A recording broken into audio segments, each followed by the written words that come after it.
Mystery behind scripture revealed. AI uncovers hidden fingerprints in the Bible, revealing multiple authors behind ancient texts, including the Ark of the Covenant story. A groundbreaking study using artificial intelligence has revealed hidden patterns within the Old Testament, challenging the traditional belief that Moses was the sole author of its earliest books, including the story of the Ark of the Covenant. Now let's deep dive into this AI podcast. Welcome to a deep dive. Today we're exploring something pretty fascinating, the intersection of really ancient texts and cutting-edge technology. That's right. We're looking at the Bible specifically and artificial intelligence. And tackling this huge question, who actually wrote those first 5 books? Especially thinking about stories like the Ark of the Covenant.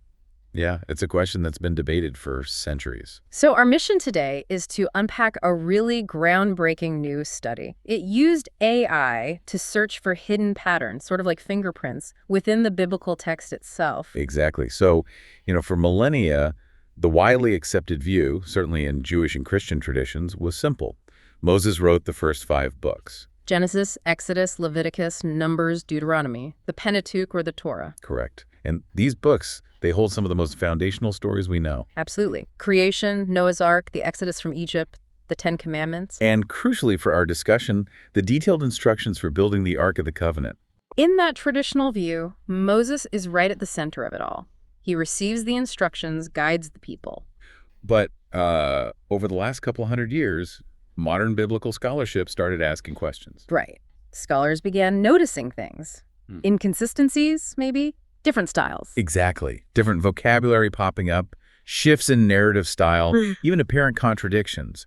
It started to suggest that maybe these books weren't written all at once by just one person. More like compiled, edited together from different sources over time. That became the dominant scholarly view, yes. The idea of multiple sources woven together. Okay, so this new study comes along and essentially throws AI at this long-standing scholarly idea. Precisely. They took, I think it was 50 chapters, spread across those 5 books. And the AI wasn't reading for meaning, was it? It wasn't analyzing the stories or the laws themselves. No, not at all. It was purely focused on the language, on the style, looking for those linguistic fingerprints you mentioned. Okay, so like forensic stylometry, but supercharged. You could think of it that way. The AI algorithms crunched massive amounts of data on things like how often certain words appear, Word frequency, okay. vocabulary richness, sentence length and structure, common phrases or patterns. Ooh. Things that are really hard for a human to track consistently across such a large text. Subtle statistical markers of style. So the AI chews through all this data from 50 chapters. What did it spit out? What did it find?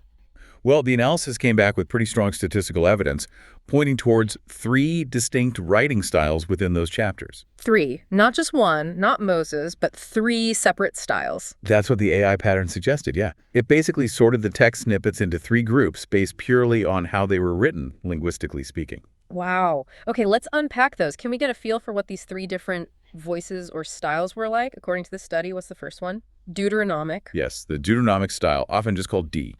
As the name hints, it's most strongly connected with the book of Deuteronomy. Makes sense. If you're reading a D section, you'll notice a real emphasis on the Mosaic law, on obedience versus disobedience, and often a very direct, almost sermon-like tone. Like a powerful speech urging people to stick to the covenant with God. Exactly. Lots of focus on fidelity, monotheism, direct commands.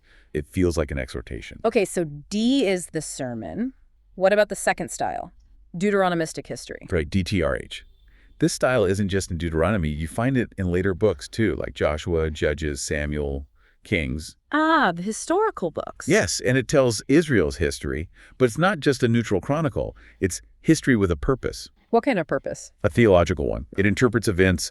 Why did this battle succeed? Why did that king fail? Based on Israel's faithfulness or lack thereof to God's covenant.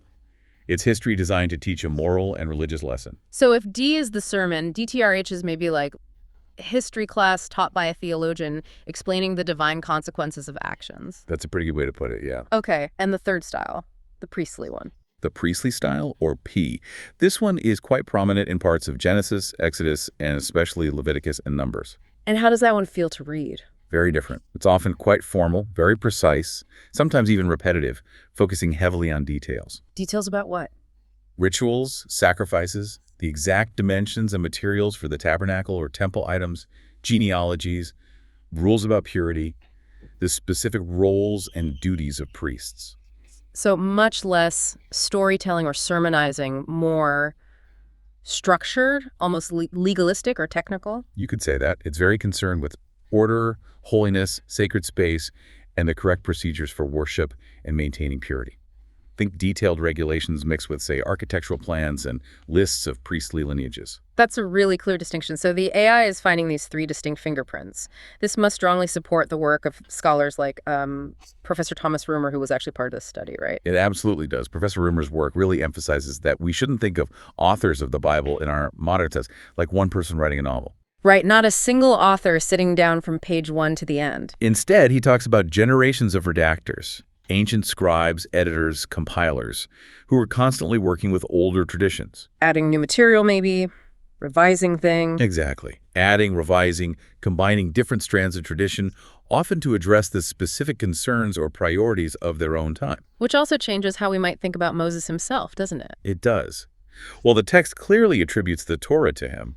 The modern scholarly view, which this AI study aligns with, suggests Moses might be better understood as a foundational figure. Maybe legendary, or a composite figure representing that initial leadership in law-giving.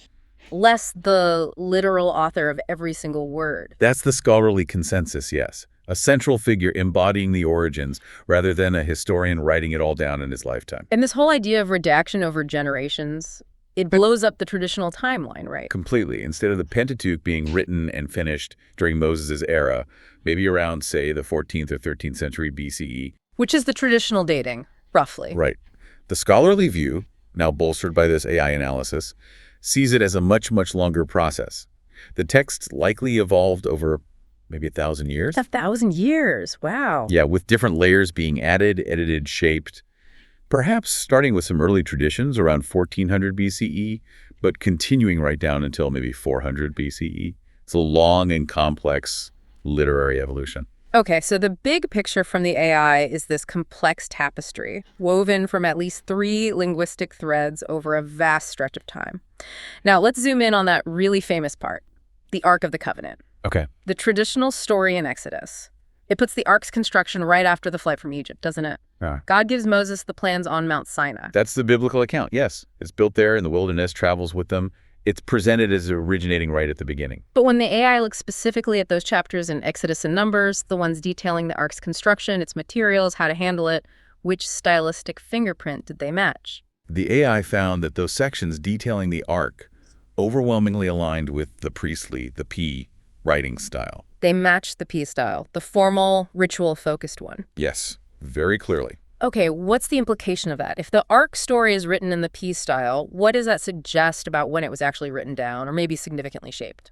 Well, it's potentially huge, because that priestly style, as we said, is strongly associated with the concerns and the context of the Jerusalem temple priesthood, especially after the Babylonian exile. After the exile, when they were rebuilding the temple. Exactly. So linking the Ark narrative strongly to the P style suggests that this detailed account, the version we have, was likely written down or at least heavily revised and shaped by priests during that later period. Maybe around the time the Second Temple was being rebuilt, say 520 BCE or so. Wait, so that's nearly 1,000 years after the traditional time of Moses and the Exodus. Potentially, yes. Close to a millennium later than the events it describes. Okay, mind blown a little bit. Why would priests writing so much later want to emphasize the Ark narrative in that specific, detailed P-style way? What would be their motivation? Well, think about their context. Rebuilding the temple, reestablishing worship in Jerusalem after the trauma of exile. The Ark was the ultimate symbol of God's presence dwelling among his people. Right, the seat of God's presence. So by framing the Ark's origins and its handling in their characteristic P style, emphasizing ritual purity, precise dimensions, sacred protocols, the role of priests, They were essentially underlining the importance of their work in the new temple. So it's about validating the Second Temple practices and the priesthood's authority. It seems very likely. It anchors the sanctity of the temple and its rituals deep in Israel's foundational story, projecting their contemporary concerns and practices back onto that formative wilderness period. It emphasizes continuity and divine mandate for the rebuilt Sacred Center. This really shows the power of this kind of analysis, doesn't it? AI as a tool for digging into literary history. Absolutely. It's giving us a new lens, a way to see patterns that might be invisible, or at least highly debatable, just through human reading alone. It adds a layer of quantitative rigor. Sort of a forensic precision, as the researchers put it. That's a good term for it. Yeah. It doesn't rely on subjective interpretation of meaning, but on objective linguistic data. And you can just imagine applying this method elsewhere, maybe the Dead Sea Scrolls, other ancient texts where authorship is murky. Oh, definitely. The potential is huge for analyzing anonymous texts, disputed texts, understanding how documents were compiled across the ancient world. It could offer really fresh perspectives. Going back to Professor Rumer's point then, understanding these different styles, like Deuteronomic and priestly, as developing and being applied over centuries, it paints a picture of the Bible not as static, Not at all. Not as a book dropped from heaven fully formed. but as a living document, something actively shaped and reshaped. Precisely. Shaped by generations of communities, scribes, editors, theologians, responding to their own historical moments, their own crises and challenges. They used earlier traditions, but adapted them, added to them, interpreted them for their time. So let's bring this back to you, the listener. Why does this kind of study, this finding about AI and biblical authorship, actually matter? Well, for one, it challenges some very long-held, deeply ingrained assumptions about where these incredibly influential texts came from. It shows how new technology can actually change how we understand the distant past, not just our present or future. Right, and it highlights the complex, dynamic nature of these foundational documents. They weren't just written, they grew. They evolved through centuries of transmission, adaptation, and theological reflection. So the AI doesn't give us the authors' names, obviously. No, not names and addresses. Yeah. But it gives compelling statistical weight to the idea of multiple hands, multiple eras, multiple editorial layers involved over a vast period. And that specifically shifts the context for key stories, like the Ark of the Covenant, placing its detailed description much later, possibly in that priestly Second Temple context. Moving it from the wilderness tent to the concerns of the stone temple being rebuilt centuries later. Okay, so let's try to recap the core findings of this deep dive.